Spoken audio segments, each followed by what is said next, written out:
আজি মই আপোনালোকৰ ওচৰত মালাই চিক কাবাবৰ ৰেচিপি লৈ পেলাই আহিছোঁ। যোনে যোনে নতুন মোৰ পেজটো ফ'ল' কৰা নাই প্লিজ ফ'ল' কৰি ল'ব আৰু ধুনীয়া ধুনীয়া ৰেচিপি আপোনালোকে পাই থাকিব। পদিনা পাত, ধনিয়া পাত, কেঁচা জলকীয়া মই মিক্সিৰ জাৰত ধুনীয়াকৈ গ্ৰাইণ্ড কৰি পেলাই পেষ্ট এটা বনাই লৈছোঁ। আৰু আনফালে মই 1 কিলো বনলেছ চিকেন লৈ পেলাই কিমা কৰি লৈছোঁ। আৰু কিমাখিনিত এতিয়া মই কি দিম আপোনালোকে চাই থাকক। ইয়াতে মই আদা নহৰু পেষ্ট, জলকীয়া গুড়ি আৰু চিকেন মছলা, গৰম মছলা আৰু ধনিয়া পাউডাৰ, জিৰা পাউডাৰ বাছ ইমানখিনিয়ে দিব। আৰু 3টা ডাঙৰ ডাঙৰ সাইজৰ পিয়াজ চপ কৰি লৈছোঁ আৰু পানীখিনি চেপি পেলাই ইয়াতে মই পিয়াজখিনি দি দিছোঁ। আপোনালোকে পানী সৈতে পিয়াজটো নিদিব, নহ'লে আপোনালোকৰ এইখিনি গিল্লা হৈ যাব। আৰু যদি কেনিবাকৈ আপোনালোকে পানী চেপা নাই বা পিয়াজটো এনেকৈ দি দিছে, আপোনালোকে বাইণ্ডিঙৰ কাৰণে বেচন 2 চামুচ দিব পাৰে। ইয়াতে মই ধনিয়া পাত আৰু পদিনা পাত মিহিকৈ কাটি পেলাই দি দিছোঁ আৰু ডাঙৰ গোটা নেমু এটা চেপি পেলাই দি দিছোঁ। নেমুটো যেতিয়া দিব এটা ষ্ট্ৰং ফ্লেভাৰ আহে আৰু টেষ্টটো বহুত হয়।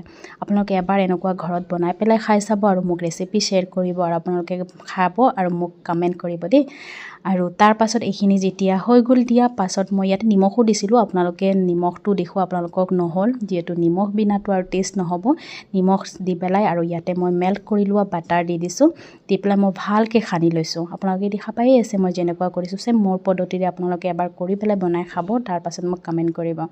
পাছত এইখিনি সানি লৈ পেলাই মই ছাইড কৰি দিছোঁ। আধা ঘণ্টাৰ কাৰণে এইখিনি ঢাকি পেলাই ৰেষ্টত দি দিছোঁ। তাৰ পাছত বল এটাত মই দৈ লৈ লৈছোঁ 3 চামুচ। তাৰ পাছত ফ্ৰেছ ক্ৰীম লৈ লৈছোঁ। যিমান পৰিমাণ মই দৈ লৈছোঁ সিমান পৰিমাণে মই ফ্ৰেছ ক্ৰীম লৈছোঁ। আপোনালোকে মিঠা দৈ ইয়া টেঙা দৈ দুটাৰ ভিতৰত যোনটো ল'ব পাৰে। এই ফ্ৰেছ ক্ৰীম মই যিমানখিনি দৈ লৈছিলোঁ ইমানখিনি ফ্ৰেছ ক্ৰীমো মই ইয়াত দি দিছোঁ। দি পেলাই মই ভালকৈ ফেটি লৈছোঁ। এনেকুৱা ফেটিব আপোনালোকে যেনেকৈ ইয়াতে এটাও লাম্পছ নাথাকে। তাৰ পাছত মই পদিনা আৰু ধনিয়া পাতৰ এটা পেষ্ট বনাইছিলোঁ, সেই পেষ্টখিনি মই ইয়াতে ঢালি দিছোঁ। পেষ্টখিনি ঢালি দি পেলাই আপোনালোকে দেখা পাই আছে মই যেনেকুৱা কৰি আছোঁ। পেষ্টখিনি ইয়াতে ঢালি দিছোঁ আৰু ইয়াতে চাট মছলা 1 চামুচ দি দিছোঁ আৰু ইয়াতে নিমখ দি দিছোঁ। মই হোৱাইট নিমখ দিছোঁ, আপোনালোকে ক'লা নিমখ বা হোৱাইট নিমখ যিকোনো নিমখ দিব পাৰে। তাত ক'লা নিমখটো দিলে বেছ ভাল হয়, বহুত টেষ্ট হয়। আপোনালোকে এবাৰ এনেকুৱা দিব পাৰে। তাৰপাছত এইখিনিত মই বেম্বু ষ্টিকটো মোৰ তাত নাছিলে, মই মোৰ ল'ৰাৰ পেঞ্চিল লৈ লৈছোঁ। পেঞ্চিল লৈ পেলাই মই ধুনীয়াকৈ চিকখিনি বনাই গৈছোঁ।